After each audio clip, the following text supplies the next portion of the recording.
l'ensemble des organismes concernés qui permet ensuite une œuvre pour lutter contre ce financement, et tout particulièrement les outils qui tiennent au. Et puis, il y a le Conseil de sécurité. Là, c'est vraiment le sommet de la pyramide. La lutte contre le financement du terrorisme est une des priorités de l'ensemble des membres des Nations Unies.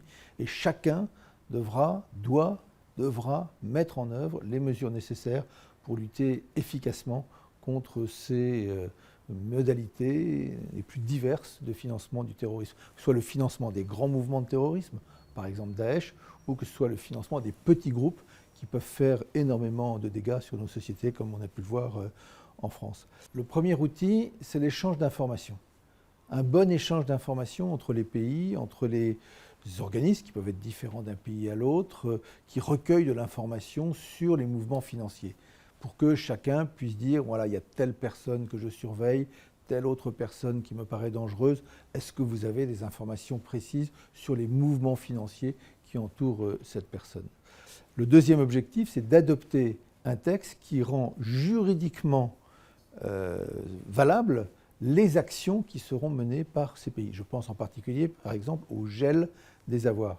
Un gel, c'est important, c'est une propriété en quelque sorte privée qui est bloquée par les États. Il faut une autorisation, il faut une validation juridique. Cette validation juridique, ce sera la résolution adoptée par le Conseil de sécurité.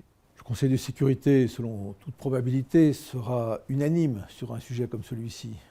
Je ne vois pas quel pays pourrait s'opposer en quelque sorte à ce que l'on soit efficace dans la lutte contre le financement du terrorisme. La question sera donc, et il faudra que la résolution soit mise en œuvre, est-ce que tous les pays font ce qu'il faut pour lutter contre le financement du terrorisme? Et c'est là où la pression internationale, la force du message politique qui sera adressé au monde sera déterminante. Aucun pays ne pourra rester de côté. Aucun pays ne pourra paraître indulgent avec le financement du terrorisme. Sinon, il sera sur une liste et montré du doigt. Chaque pays sera soumis à un examen pour savoir s'il a bien pris toutes les mesures nécessaires pour lutter efficacement contre le financement du terrorisme.